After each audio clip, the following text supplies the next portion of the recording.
Salut la famille et bienvenue sur la chaîne Isalova Novelas pour une nouvelle vidéo. Voici l'épisode 127 de Madame Fazile et ses filles. Avant de commencer, je vous préviens que la fin de cet épisode 127 est magique avec une telle audace de la part de Kérim. Allons-y. Cet épisode commence avec Yasmine qui fait tout un scandale dans l'entreprise des Ijmen devant tous les personnels du service. Yasmine voulait que toutes les choses redeviennent comme avant. Gokhan ordonne à la sécurité de le mettre dehors. De son côté, Yagiz continue de suivre par GPS le portable de Hazan, qui est laissé à bord de l'autoroute par le ravisseur. Cela affecte Yagiz. Pendant ce temps, Kérim s'assoit en face de Hazan et lui demande que ressent-elle puisqu'elle ne peut pas le voir. Kérim se lève et prend quelque chose sur la table et le menace de mort.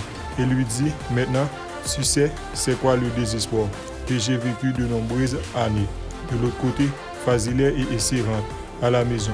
Fazile est fatigué de ne pas avoir les nouvelles de Hazan. Cela inquiète Essie qui insiste à l'appel et lui laisse un message. Elle commence à se préoccuper.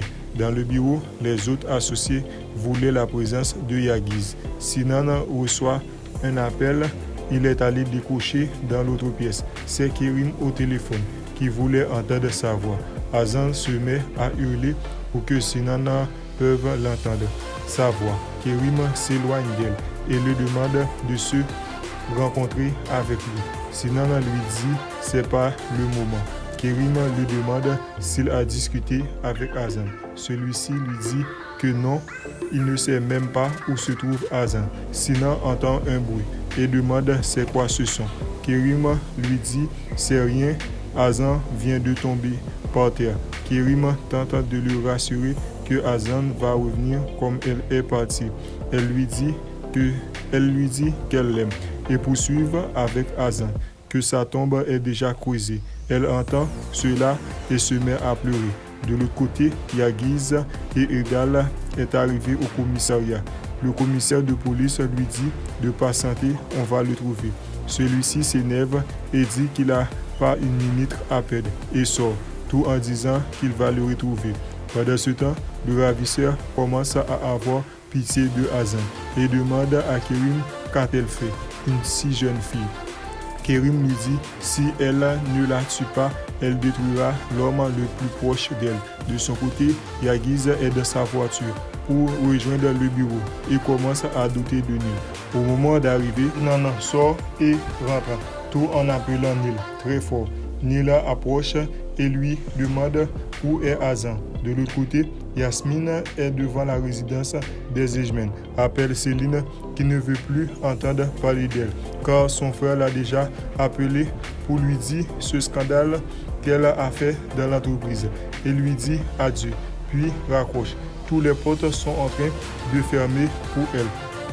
Pendant ce temps, Nil se défend.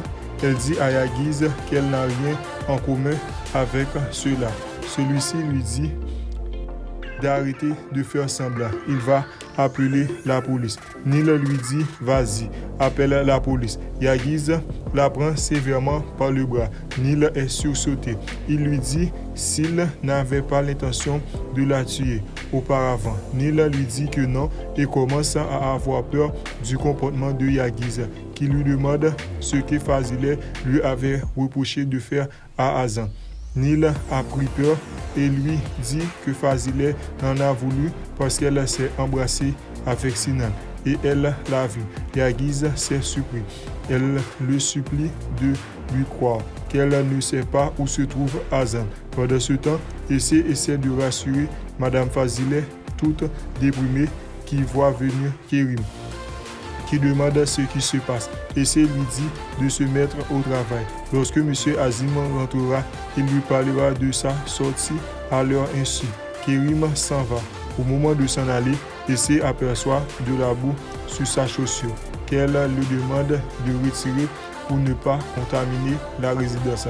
Celui-ci répond « Nous verrons si tu as assez de force pour discuter quand je t'entrerai dans cette boue. » De son côté, Nil voulait parler avec Sinan et voir Yasmine qui vient de lui demander de l'aide, qui lui est refusée.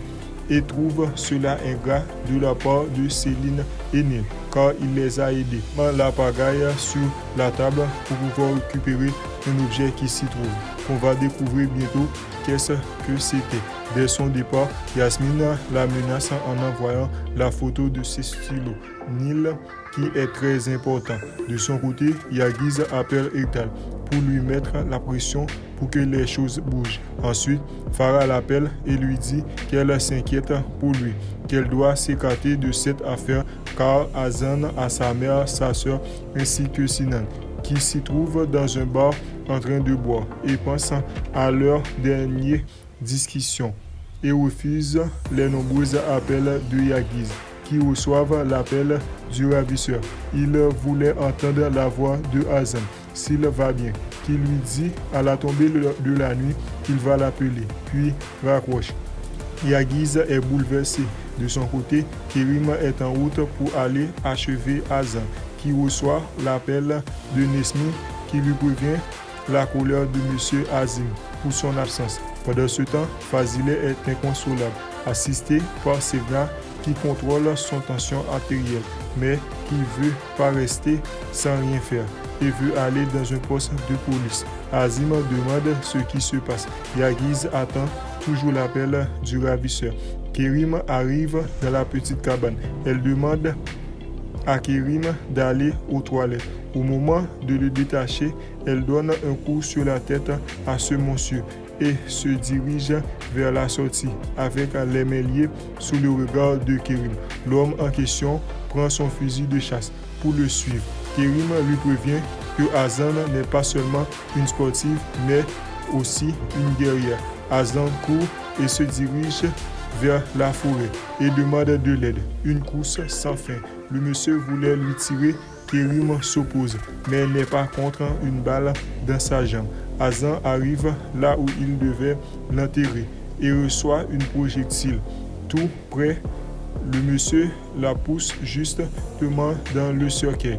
Kerim lui dit elle est venue lui-même sur sa tombe et met la couverture. Le monsieur retourne dans la cabane et appelle Yagiz. Il lui donne l'indication d'une cabine téléphonique dans la région de Berkouz et raccroche. Yagiz accélère pour y accéder. Kerim commence à recouvrir l'emplacement tout en disant ton heure est arrivée, j'attends que tu meurs. Puis essaie d'avoir Sinan au téléphone sans réponse et d'appeler Neil pour lui dire d'être aux côtés de son fils pour le réconforter. Il va besoin de son aide pour faire son deuil. Neil est choqué et lui demande quel deuil. Pourquoi Sinan serait-elle en deuil? Kerim lui dit qu'elle serait libérée de Hazan. C'est la fin de cet épisode. Merci à vous de l'avoir suivi. N'oubliez pas de vous abonner et à bientôt pour une nouvelle vidéo.